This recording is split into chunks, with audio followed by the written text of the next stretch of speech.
This is Stephanie with This Reader's Life, Books and Other Blessings, and that's the name of my channel, and I'm so glad that you found me or that you stopped by or came back. If you are returning, then certainly welcome back, and if you're here for the first time, whether it's an accident or not, I hope you enjoy it. I hope you like it enough to subscribe, like, or follow, and whatever you're comfortable with, and I hope you have a good time while you're here. Today is Tag Tuesday. I love tags, and I say that every time, but I do love tags, and today is Tag Tuesday, and I've been kind of catching up. We were on vacation, and then I garden in the springtime, so I've been kind of busy with that, both flowers and vegetables, and getting things tilled and ready to put in. So that's how I spent my morning. Um, and honestly, I got really over. I worked really hard. I'm really warm. I got way too warm, and so after this, I'm going to be ready for a shower. But today, the tag that I'm doing is called the Seriously Well Read tag. It was created by Randy Ray at Literate Texan, and I was tagged by Pat at Book Chat with Pat. And I always love it when I get tagged. I think it's fun. And so this one, I thought the Seriously Well Read tag, it was certainly humbling for me this time. So, um, well, let's go through the questions. There are 10 questions here, and then I'm also going to do another tag, which I'll tell you about in a minute. And we'll just run the two together because they've got sort of some similarities. But and that was also a tag by Pat at Book Chat with Pat. But so the first question on this one was, what book made you take reading seriously? And I'm not sure that I've ever taken reading really seriously. The ability to read, I take seriously. The opportunity to read, and the fact that there are books out there, that there are libraries, that it's an accessible hobby, all of that I take really seriously. But reading itself, I think it was probably when I started to read a little bit of nonfiction, and the first thing that I can think of would have been, some of you may be familiar with this, and some of you not so much, or maybe it'll trigger a really great memory, or maybe one that's not so great. But it was SRA. There was an SRA reading kit, or I think they called it a lab, SRA lab kit, and SRA was a series of cards. It was that had short stories or informational. Some were nonfiction, some were fictional, just little short stories. A lot of them were nonfictional and maybe biographical. But I must have been in about the 4th or 5th grade, and it was a self-paced system that allowed you to check your own retention, your own comprehension, your own. It built vocabulary and knowledge, and because it was self-paced, I absolutely loved it because I was allowed to read ahead as far as I wanted to as I got each sort of module within these little labs done. I was able to progress to the next color, I think is how they did it. So you would be in the green series or the red series or the orange series, and I loved the box. It was sort of a little cardboard file box that was, probably 12 by 12, maybe a little bit bigger than that. And then it had the filing tabs for each color, and you just worked your way through all of the little folders in each module and answered the questions and progressed at your own pace. I absolutely adored doing it. I took it very seriously to get as far as I possibly could while I was in whichever grade it was I was in at that time, and it may have been more than 1 year that they did this. But the thing that suddenly made me realize how much knowledge you could obtain was, it was a little module about Helen Keller, who was deaf, blind, and mute, and her teacher Annie Sullivan, which is a most everybody has heard of that and knows about it. But when I heard about it, it just sort of stopped me in my tracks, and I realized how wonderful the ability is to be able to see and read, and for someone else to be able to break through that barrier for someone who doesn't have that opportunity. It just impressed me very, very much. Through the years, I used to say that I wanted to be a teacher for the deaf. It turned out that I never did do that. I did have a deaf friend when I worked, and I learned a lot of ASL through her. I will always be grateful to her for all that she taught me, and for my ability to communicate. And so I think that was the first thing that I ever read that made me think of reading as a way to learn. Before, it was just sort of osmosis, or um, I just took things in, but I never thought about it as being a knowledge base. That and the World Book Encyclopedia in 1969, about the same time, when I realized I could look up anything I wanted to look up and learn about it. Um, Reading became more of a serious pastime for me at that point. Um, Number 2 question: what book did you pretend to understand? And it says, be honest. And there are probably books that I've abandoned because I knew that I didn't understand what I was reading. However, the first one that I read through, I understood every word, but I certainly didn't understand the story. Um, was Metamorphosis by Kafka, Franz Kafka. The story of the gentleman who wakes up and discovers he's a cockroach. I I didn't like the story. I didn't understand the story. I thought it was written just fine. It was translated from the Russian, but I still don't understand Metamorphosis, and I don't feel enriched for having read it. So that's the honest truth. Um, which 3 books are on your personal required reading list? Um, 3 that I think I would tell anyone that they should read, that I think everyone should read, is the first one is The Diary of Anne Frank. Um, it's about a young girl who is a young Jewish girl who hides in the attic with her family during the Second World War, when Hitler was persecuting the Germans, um, and this was a story of a young girl who wrote in her diary every day, um, and retained such hope. And eventually, she ended up in a concentration camp. Her diary ends, and she did die. So I read it when I was probably in high school, um, and I think everyone should read that book, and I think everyone should understand um, that part of history. Another one that this is just a personal favorite, and it's one that I think it's probably the first of any classic book that I was ever required to kind of dive deeper into. I was in the 9th grade. I had a wonderful English teacher. I will never forget her. She was not well liked. I absolutely loved her at the time, though I never said it out loud. And the book was Great Expectations by Charles Dickens. And what a book that was. What a story it was. Um, it was a hard read, I thought. I mean, it was the first time I'd ever read anything um, that really required me to think things through, and I had a teacher who was wonderful. I think I may have learned to outline while reading that book. I think she required that we do that. That was a big thing that year, that we all had to learn how to do outlines, and I still use outlining to learn. So there's Great Expectations, The Diary of Anne Frank, Great Expectations, of course, Charles Dickens, and then the other one that I think everyone should read is The Grapes of Wrath by John Steinbeck.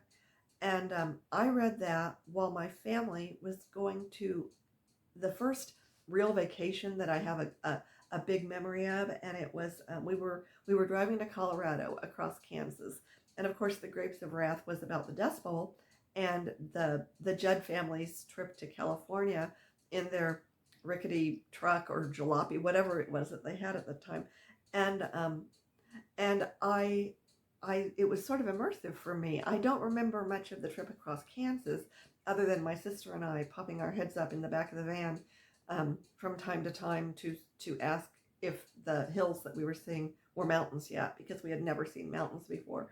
Um, but The Grapes of Wrath, I was young. I think I was 11 years old. The ending I had to read several times, and I didn't understand it exactly, except for that I did, and that was kind of an unusual thing, kind of an eye-opener for a young girl, but um, what a wonderful story that was. I thought it was beautifully written, and I enjoyed it at that age. Um, I've read it since, and of course, I enjoyed it in a whole different way. But that was a wonderful book to read at that age. What author have you been avoiding? I avoid. Well, Dickens is the one. I loved Great Expectations, but I've not read any other Dickens, and I just cannot. Um, I've tried starting several times and I just put them down. So I don't know. But at this point, I just avoid them because I don't think I like Dickens. But I certainly liked Great Expectations. So anyway, Dickens, I have avoided him for years. Um, what's the hardest book you've ever finished? Um, The Good Earth by Pearl S. Buck. I had to keep going. I kept, it was a great story, but I did not, um, I had to make myself finish it. I was just at about halfway point, I was done, but it took me a long time to finish that book, but The Good Earth, which is a good book, and I did enjoy it. It's not my favorite book in the world, but that book, it was hard for me to finish that. Of course, The Diary of Anne Frank was, of course, a difficult book to finish. And I think of the books that I've read, those are the two that I really fought to get through. You know, I would put it aside and come back. Um, so the next one is, what's a book that changed how you read? And it was The House of Sand and Fog.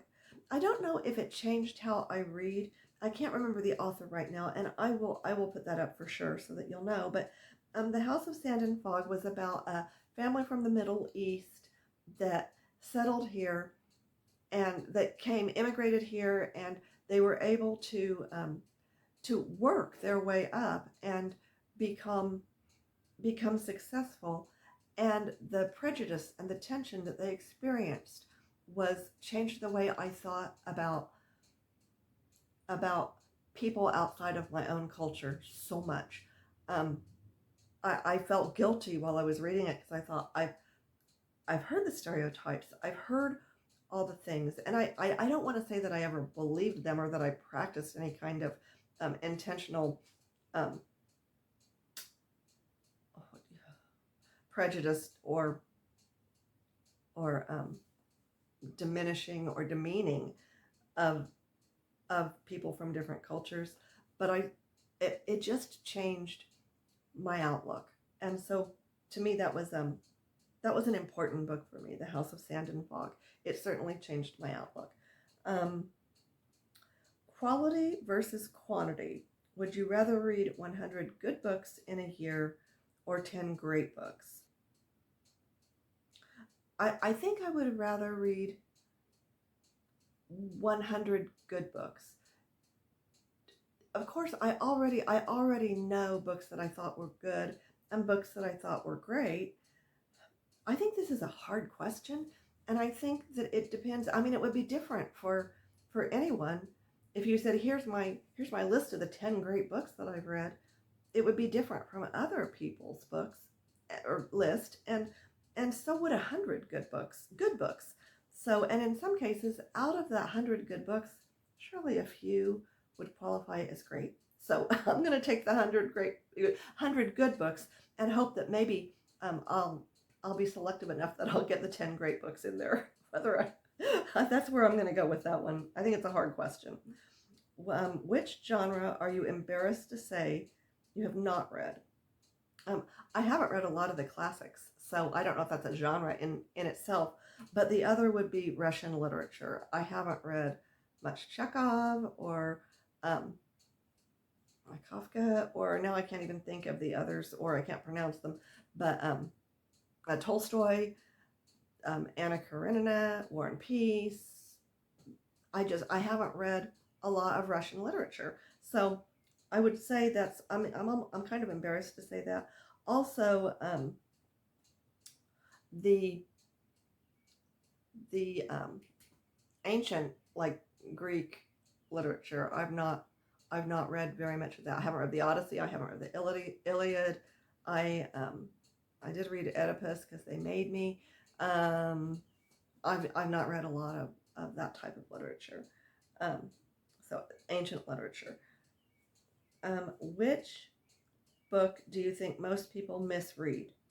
And initially, I did not have an answer for that. And having watched Pat at Book Chat with Pat, I decided The Catcher in the Rye by J.D. Salinger simply because I did not know that it was written from the perspective of him being a um, in a psychiatric ward or a mental hospital. I was not aware of that when I read it. I missed it, and I think a lot of people probably do miss that. But I only know that now, having read that book more than once. That was the not the setting so much, but the yeah, I guess it was the setting of him telling this story. So I think that's the one I'm going to go with. And the other one that I think is misread is the Bible.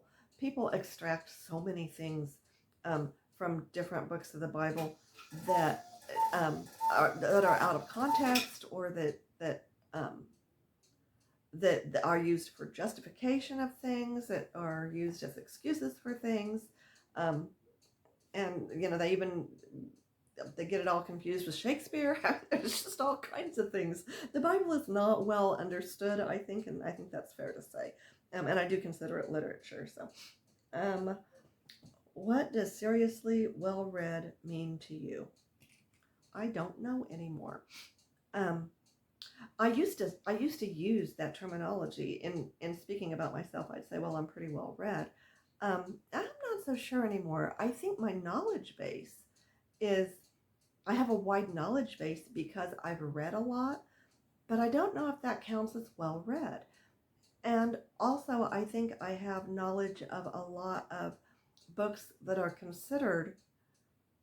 would be considered as books that would make you well read, but just because I'm aware of the author and the plot and some basics, if I haven't read it, then it's not something that I've read. So perhaps I'm not as well read as I want to think that I am.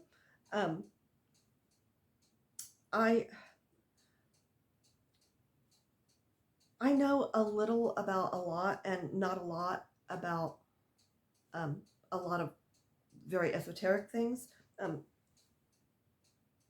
And I think I took a lot of survey courses that allowed me to gain some knowledge, or I retain a lot of information, but I don't know that I'm well read.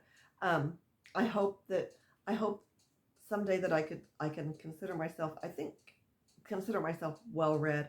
I think that's a hard. I read well, but I don't know that I'm well read. So I'm just going to leave it at that. So that was that, and I will tag some people for this, and I'll tag the same people for this other tag that I'm going to do now, which is, I don't know what the name of it is. Let me look. Oh, it says, admit to 5 books you've not read that you really ought to have. And it was created, it says here, 3 years ago by Greg at Another Bibliophile Reads. And it was inspired by a video by Crystal at Fiber Artsy Reads, and that the tag was revived by Gavin at Genre Books 23. I was tagged by Pat, Book Chat with Pat, and it says it's an easy and difficult tag. Admit to 5 books that you've not read that you really ought to have. And the first one is a classic book. And what I said was The Count of Monte Cristo by Alexandre Dumas, because I've never read it, and I think it is very classic, and a lot of people really, really are moved and love that book. So that's one that I feel like I should have read. A fiction book, what I said was War and Peace, but Anna Karenina or any of the Russian literature, I would like to have read some of those, and I've not. And then a nonfiction book, there are 2 that I would like to read that I think are relatively, well, one is definitely, to me, classic. The other one is maybe not so much, but could easily become classic. And that is Killers of the Flower Moon by David Graham. And the other one is Bury My Heart at Wounded Knee by Dee Brown. Both of them concern Native Americans and the treatment of indigenous peoples. And I would be interested in reading both of those. So I think that it would be a good idea to add that to my literary books that I've read. Number 4 is a genre book. The Hobbit, maybe. I've not read any J.R.R. Tolkien and never wanted to, but maybe I ought to, because it is so wildly popular. So I wish I had read that. The book owned for the longest time, but not read yet. And I'm going to say my Bible. I was given a King James version of the Bible in 1965. I was 5 years old. My folks gave it to me. I still have it. It's a little white zipper Bible. I love it. And to be perfectly honest, I've never read completely cover to cover the Bible. I'm on another 1-year Bible reading journey, and moving along. So we'll see if I can make it through the entire Bible. I've probably heard almost every verse through the years, but or through devotions and things like that. But I've never read it from cover to cover. So that's something that I would like to do. And then the last of this is Tag People, which I will certainly do. And so that's it. I had to really think about being seriously well read. And I think that someone that is seriously well read is probably not likely to even use that terminology, because they know that there's so much more to be read. So until you're gone, I'm not sure you can claim to be seriously well read. Plus, there's so much that is yet to be written. So it's hard to know for sure, isn't it? But at any rate, I'm gonna get my shower and have a nice dinner, and then tomorrow morning get up and work out in my garden again. And until we talk again, please remember to be kind to yourself, be kind to others, be kind to the planet, be blessed, and y'all have a good day. Bye-bye.